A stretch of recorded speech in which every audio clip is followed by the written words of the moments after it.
Hello there and welcome to Non-Dairy Cards. Today we're going to continue our series on, the perils of breaking and, some of the successes that you can have with the breaks as well. And I would say that this particular break that I got into, this was probably one of the more successful, but it also caused some issues here. So last time we showed, hey, these were the two hits out of getting something like 10 teams from the last break here.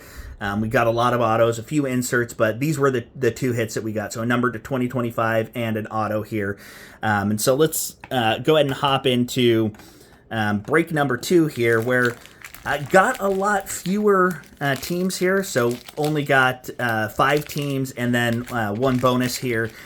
So in this particular break, there were some bonus items. There were some blaster boxes that were available that were going to be solely for whoever won that particular item on the wheel spin. Same thing, randomized wheel spin with all of the different teams.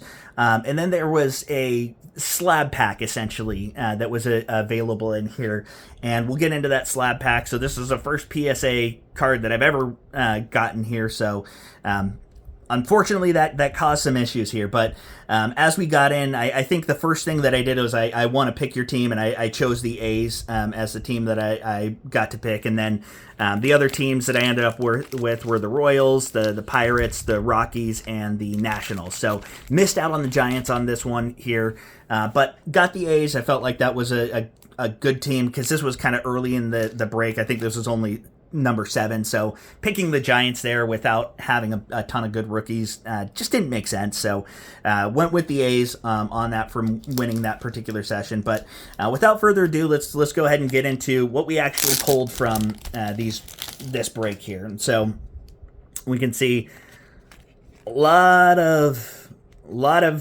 rookies in this, and again, this was a jumbo box, a hobby box, and we also had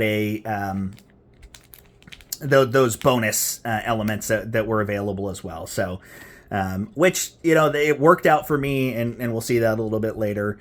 So we got the Jacob Wilson on the Night Terror, so that's a nice looking card here on the Jacob Wilson, so I'll sleeve that one up. So we got a Bryce Harper in the last break on this one, but that'll be kind of our first parallel that we got in this case.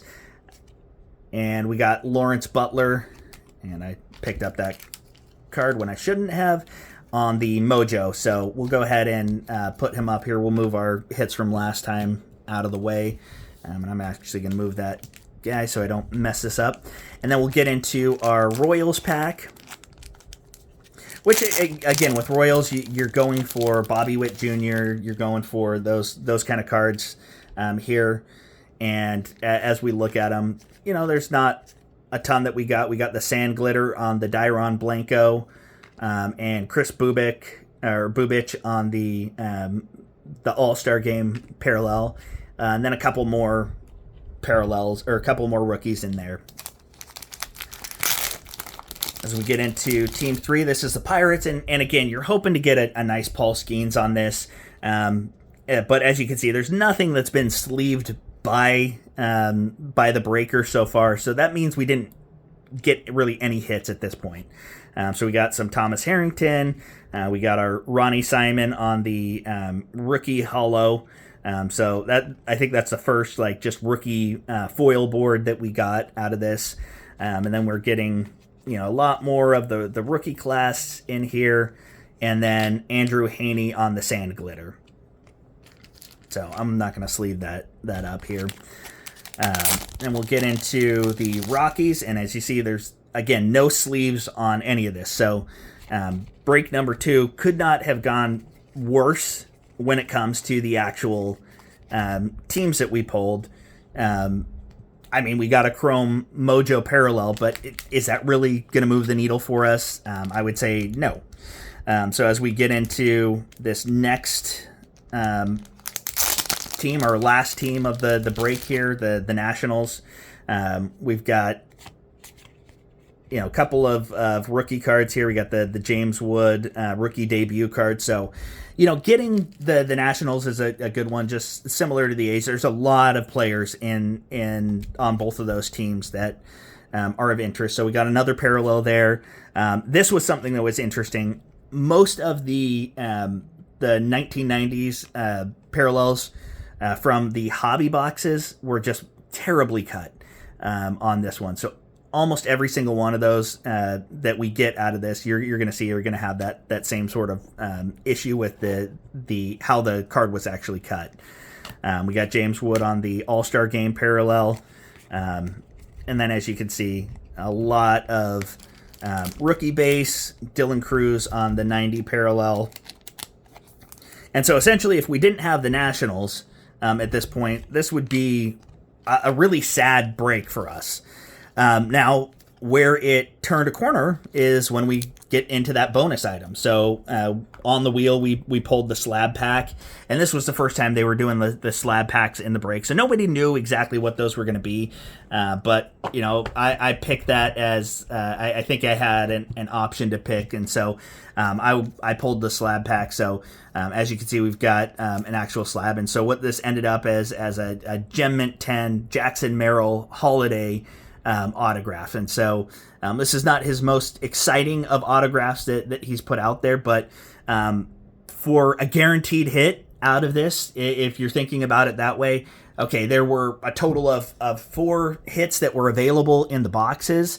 So essentially we got a hit by getting this slab pack that was available. So really excited to get that, and I saw that and I'm like, oh, that's a really cool card, even though, you know, Holiday is not going to have the most value, but the autographs in Holiday are, I think, more rare than a lot of the other sets that are available. So this is going to be a more rare card that's available. Obviously, with it being a Gem Mint 10, you know, it's in great shape. It is a sticker auto, but it's a cool card. It's my first PSA graded card in general, and it's the first PSA 10, obviously, that I was able to get here. But as you can see, we got another crap ton of rookie base cards. We got a few of the parallel cards with, you know, one that's basically either whichever way you want to cut it, which hopefully you're not going to cut it like this. It's either going to be a one of one in your mind, because, you know, some people like the miscuts, or this is basically a useless card you might as well use as kindling. And then our, you know, quasi hits here, we got the Night Terrors Jacob Wilson here. We got the Dylan Cruz and Robert Hassel. We got the James Wood and Lawrence Butler on the Mojo. So again, you know, I like the Mojo cards. These are ones that I'm actually excited about, but they're not going to hold a ton of value for these players, although I do like the picture that they used for the James Wood on the Mojo card with the City Connect jerseys there. So again, our biggest hit is going to be this Jackson Merrill, and so this kind of sent us down a weird spiral in the break, which hit its apex in break 5, which we'll see, and we'll probably have to break that break into 2 different videos, because there's just so much that's in that particular break. So appreciate you sticking out, and hopefully you're along for the journey and enjoying the kind of conversation of the perils of the breaks. And again, if you've had any experiences like this, you know, leave a like, leave a comment, let me know that, hey, this is something that's worth talking about, because, you know, it is kind of that gambling sort of addictive behavior that you get into here. You're like, well, I got this one. What else can I get here? What else is there? And that's part of the excitement of opening packs, right? And so this is kind of the same sort of thing, except you get these, you know, guaranteed hits that are available there. So thanks for joining, and we'll see you again next time.